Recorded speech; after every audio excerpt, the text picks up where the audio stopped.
का पार्ट 19 है और अब हम पढ़ने वाले हैं रे डायग्राम्स को। और अभी हम लोग पढ़ने वाले हैं कॉन्वेक्स लेंस में रे डायग्राम को।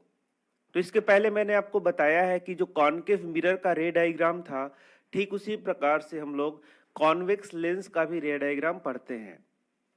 जैसे कि आप देख सकते हैं यहाँ पर कॉन्केव मिरर का रे डायग्राम मैंने दिखाया है। तो कॉन्केव मिरर के रे डायग्राम में हम लोगों ने प्रिंसिपल एक्सिस पर अलग अलग जगह ऑब्जेक्ट को रखा था और उसके बाद हम लोगों ने इमेज फॉर्मेशन देखा था। तो चलिए हम लोग उसी को थोड़ा रिवाइज करते हैं और यदि यह आपको याद है तो सीधे हम लोग वहां बढ़ सकते हैं। तो इस प्रकार से ये F था, P था, ये है C और यह है इन्फिनिटी, इधर मैंने बताया था।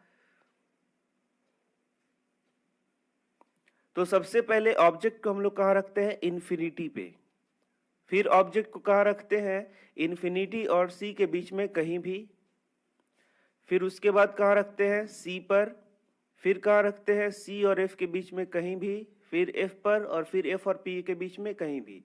तो ये 6 पोजीशन हम लोगों ने देखा था। तो ठीक इसी प्रकार से लेंस में भी हम लोगों को यही करना है। लेंस में थोड़ा सा अंतर है। लेंस में बस इतना सा अंतर है कि आपको 2 सरफेस है इधर। यह देखिए, यह मैंने लेंस बना दिया।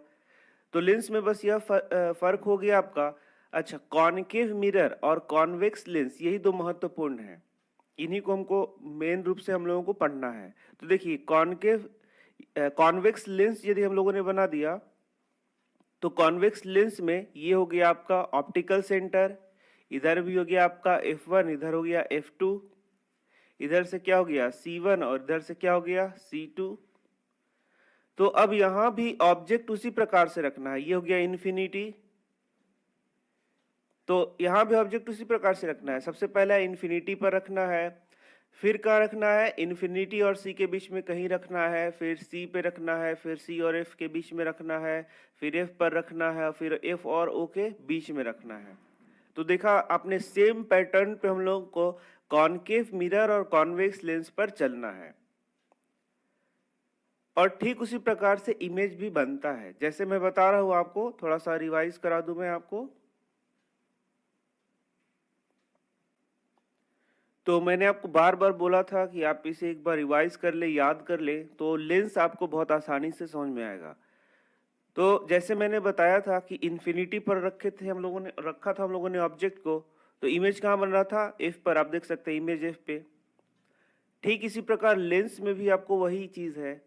मैं बता रहा हूँ लेंस में कैसे वही चीज है। इसके बाद हम लोगों ने कहाँ रखा था? C। एक स्टेप आगे हम लोगों ने किया था, ऑब्जेक्ट को एक स्टेप आगे किया था, तो इमेज एक स्टेप आगे चला गया था, याद आ रहा होगा आपको। तो ऑब्जेक्ट को जब एक स्टेप आगे किया तो इमेज एक स्टेप आगे आया, तो F और C के बीच में कहीं भी बनना शुरू हो गया। फिर इसको एक स्टेप आगे हम लोगों ने किया था, इसको C पे रखा था, तो यहां से भी ये कहाँ पे आ गया था? C पे आ गया था। तो ये देखिए तीसरा पोजीशन। फिर एक स्टेप आप इधर करिए तो ये एक स्टेप इधर आ जाएगा। मतलब जब C और F के बीच में कहीं भी रखेंगे तो ये C से कहीं दूर बनेगा। तो आप देखिए, C और F के बीच में कहीं भी रखा तो ये C से दूर बन रहा है। फिर एक स्टेप इसको यहाँ लाएंगे, F पे यदि ऑब्जेक्ट को रखेंगे तो ये यहाँ एक स्टेप आ गया, मतलब इन्फिनिटी पे। यदि F पे रखा तो कहाँ चला गया? इन्फिनिटी पे। और एक यही एक्स्ट्रा हम लोगों ने पढ़ा था। तो ठीक इसी प्रकार जो कॉन्वेक्स लेंस हम लोग पढ़ने वाले हैं, उसमें भी ऐसे ही आपको इमेज फॉर्मेशन है, एकदम इसी प्रकार से। तो आप देख सकते हैं यहाँ पर एक कॉन्वेक्स लेंस है जिसका 6 पोजीशन मैंने बना दिया है, इन्फिनिटी बना दिया है, बियॉन्ड C या इन्फिनिटी और C के बीच में कहीं भी, C पर है, C और F के बीच में कहीं भी है, F पर है, F और O के बीच में कहीं भी है। इस प्रकार से 6 पोजीशन जो हम लोगों ने कॉन्केव मिरर में पढ़ा था, वही कॉन्वेक्स लेंस में भी हम लोगों को पढ़ना है। और इमेज भी आप देखेंगे ठीक वैसे ही बन रहा है। लेकिन लेंस में मैंने आपको बताया है, लेंस में और मिरर में यह अंतर है कि लेंस में रिफ्रैक्शन के कारण जो इमेज बनेगा वह दूसरे तरफ बनेगा, और इसमें जो रेज हम लोगों को पास कराने हैं वह भी अलग अलग प्रकार के रेज हैं, जो कि मैंने पीछे के वीडियो में आपको पढ़ाया है। तो आइए चलिए हम लोग कंपेयर करते हैं और देखते हैं कैसे इसको आसानी से याद किया जा सकता है। तो आपको तो एक बात याद ही होगा कि यदि C पे रखा जाता था तो कहाँ बनता था? C पर। तो यहाँ भी देखिए, यदि C को यहाँ 2F कहा जा रहा है, तो यदि C को यहाँ रखेंगे यानी कि 2F को पर रखेंगे तो 2F पे बन रहा है, एकदम सेम टू सेम। चलिए शुरू से हम लोग करते हैं। यदि इन्फिनिटी पे रखा था तो कहाँ बनता था? F पर। तो यहाँ भी देखिए, यदि इन्फिनिटी पे कोई ऑब्जेक्ट रखा हुआ है, हम लोग शुरू से करते हैं, तो इन्फिनिटी पे कोई ऑब्जेक्ट रखा हुआ है तो देख सकते हैं कि उसका इमेज कहाँ बनेगा, एफ पे, बहुत ही छोटा बनेगा, लेकिन कहाँ बनेगा, एफ पे बनेगा। यह दूसरी ओर बन रहा है, यह आप ध्यान देंगे कि यह कहाँ बन रहा है, दूसरी ओर बन रहा है। दूसरा, सी और के बीच में कहीं भी हम लोगों ने रखा था तो आप देख सकते हैं यही है C1 या कि 2F1 भी कह सकते हैं इसको, और यहाँ इन्फिनिटी, इनके बीच में हम लोगों ने जब रखा तो देख सकते हैं आप F और 2F मतलब C के बीच में बन रहा है। तो आप याद करिए, एक स्टेप जब इसको हम लोगों ने यहाँ रखा था तो एक स्टेप यहाँ आया था, यानी F और C के बीच में बन रहा था, तो यहाँ भी F और C के बीच में बन रहा है। नेक्स्ट एक स्टेप इसको आगे बढ़ाएंगे, यदि C पे रखा जाए इसको, तो आपने देखा था कि ये C पे बन रहा था, तो यहाँ देखिए ये C पे रखे तो C पे ही बन रहा है। नेक्स्ट एक स्टेप और लाएंगे C और F के बीच में, तो यदि यहाँ हम लोगों ने ऑब्जेक्ट रखा तो बताइए कि ये इधर बनता था तो ये बस दूर भागेगा, यही याद रखना है कि यदि एक स्टेप इधर लाएंगे तो ये एक स्टेप इधर बढ़ जाएगा, यदि एक स्टेप आप इधर लाएंगे तो ये एक स्टेप इधर बढ़ जाएगा। तो बहुत आसानी से आप इसको याद कर सकते हैं। जैसे जैसे आप ऑब्जेक्ट को इस प्रकार से लाएंगे वैसे वैसे इमेज इस प्रकार से आगे की ओर बढ़ता जाएगा, एक एक स्टेप। इन्फिनिटी है तो F, इन्फिनिटी और C के बीच में है तो F और C के बीच में, फिर आपका C पर है तो C पर आ जाएगा, C से एक स्टेप आगे बढ़िएगा तो ये एक स्टेप आगे बढ़िएगा, और मान लीजिए अपने F पे, आप F पे रखेंगे तो ये कहाँ चला जाएगा, इन्फिनिटी पे चला जाएगा। तो एकदम वैसा ही है, यदि आप समझना चाहें तो बहुत आसानी से समझ सकते हैं। एक पोजीशन जो हम लोग बार बार याद कर रहे हैं, P और F के बीच में याद करिए, P और F के बीच में हम लोगों ने देखा था ये पीछे की ओर बन रहा था, तो यहाँ O और F है तो यहाँ पर पीछे इसका यह है तो ये इस साइड बनना चाहिए, तो वैसे ही होगा।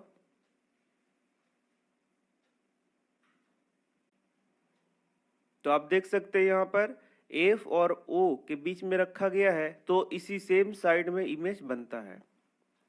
आप देख सकते हैं यहाँ इमेज कैसा बन रहा है, वर्चुअल इमेज बन रहा है और इरेक्ट इमेज बन रहा है। तो अब मुझे उम्मीद है कि दोनों आपको याद हो गए होंगे, कॉनकेव मिरर भी और कॉन्वेक्स लेंस भी।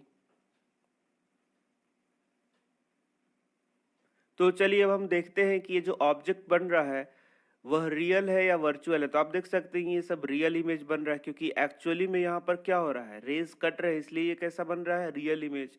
फिर आप देखेंगे कि ये तो वर्टिकल है इस प्रकार से, तो ये जो इमेज बना यदि रियल है तो मैंने बता दिया था आपको कि रियल इमेज कैसा होता है, इस प्रकार से होता है, जिसे हम लोग कहते हैं इन्वर्टेड। यहाँ भी देख सकते हैं आप रियल इमेज क्या होगा, इन्वर्टेड। तो यहाँ आप देख सकते हैं एक पोजीशन ऐसा है जब C पर ऑब्जेक्ट को रखा गया और C पर ही इमेज बन रहा है, C1 और C2 पर, तो इमेज क्या होगा, इक्वल साइज का होगा ऑब्जेक्ट के। लेकिन यहाँ पर आपने क्या देखा, यहाँ पर सबसे पहला कंडीशन में बहुत छोटा बनता है, दूसरा कंडीशन में छोटा बनता है, तीसरा कंडीशन में बराबर बनता है, चौथा कंडीशन में बड़ा बनता है, पांचवा कंडीशन में और बड़ा बनता है, और छठा कंडीशन में भी बड़ा बनता है। तो आप ये सब बातें एकदम याद होनी चाहिए। यदि ये बातें आपको याद नहीं है तो आप एग्जाम में इससे प्रश्न या फिर न्यूमेरिकल से प्रश्न बिल्कुल भी नहीं कर पाएंगे। तो अब हम लोग देखते हैं यहाँ पर, तो आप देख सकते हैं यहाँ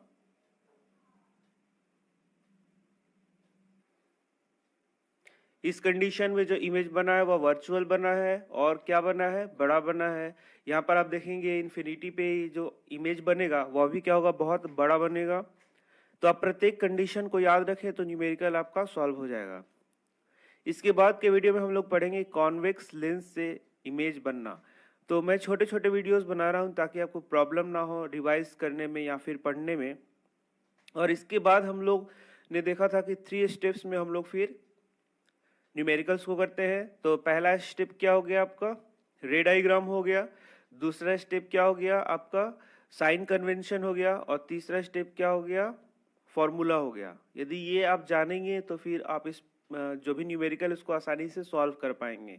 तो अभी हम लोग इसके बाद कॉनकेव लेंस में जो इमेज फॉर्मेशन होता है वह देखेंगे, और उसके बाद के वीडियो में हम लोग फिर साइन कन्वेंशन और फिर फॉर्मूला वगैरह पढ़ेंगे, फिर हम लोग न्यूमेरिकल बनाना शुरू करेंगे।